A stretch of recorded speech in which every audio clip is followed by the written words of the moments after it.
Hi, a little while ago I made a video called The Art of Anxiety in Venice. And I was suggesting that we are creative people, we are creative beings, and creativity is a force and we can use this force for good or ill. And in anxiety, we're using our creativity to create anxiety. But like a creative artist, you have materials and you have a subject. And in the art of anxiety, we're using the materials of overestimating the importance or the kind of significance of physical symptoms, avoidance, and negative thinking. And the subject I spoke about was concern about health. Well, on the back of that video, someone sent me an email to say, well, hang on a minute. Suppose someone actually does have a medical problem. Should they not then be anxious about it?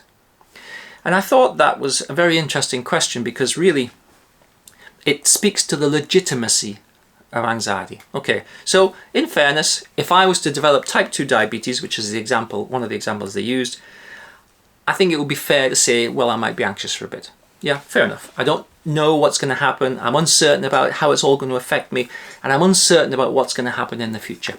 Basic anxiety stuff. Okay. But how long does it make sense to be anxious for? Suppose I have type 2 diabetes for 20 or 30 years. If it's legitimate to have anxiety at the beginning, is it also legitimate to have anxiety for 20 or 30 years? Well, I'm going to say it's not, for many reasons. Well, fundamentally, anxiety is a mistake that your brain is making, so that's just the first reason. But the second reason is that anxiety and type 2 diabetes do not get along very well at all. They lead to poor self-management strategies, poor metabolism management, they lead to depression, and some of the symptoms of anxiety often look like hypoglycemia. So, it creates confusion, it creates difficulty in managing yourself. So definitely not a good thing to have. So my question is, does it make sense to have anxiety for 20 or 30 years? Well, it doesn't. But it doesn't make sense to have anxiety at all. Whilst we might think, well, actually, fair enough, in human terms, it's legitimate to have some anxiety in the first instance. It's not legitimate to have it forever.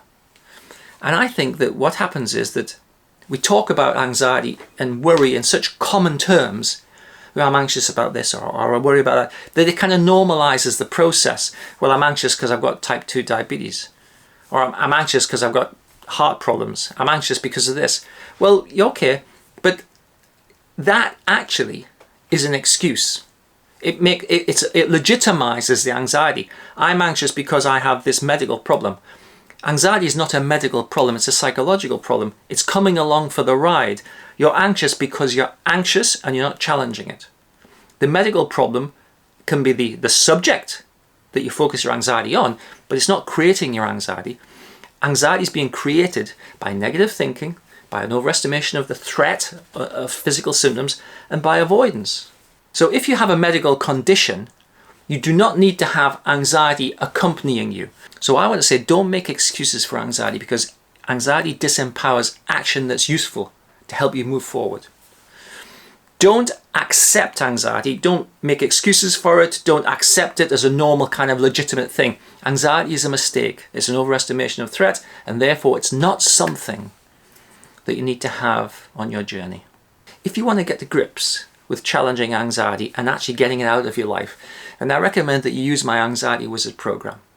The Anxiety Wizard program is based on cognitive behavior therapy, which is a very effective way of dealing with anxiety. It will teach you everything that you need to get anxiety out of your life. And it doesn't really matter whether you have a physical problem as well or not. Anxiety is not necessary in your life and it does not need to accompany you. So please check out the Anxiety Wizard program if you want to take back control over your mental health. I hope you find this interesting. Thanks for taking the time to watch and listen.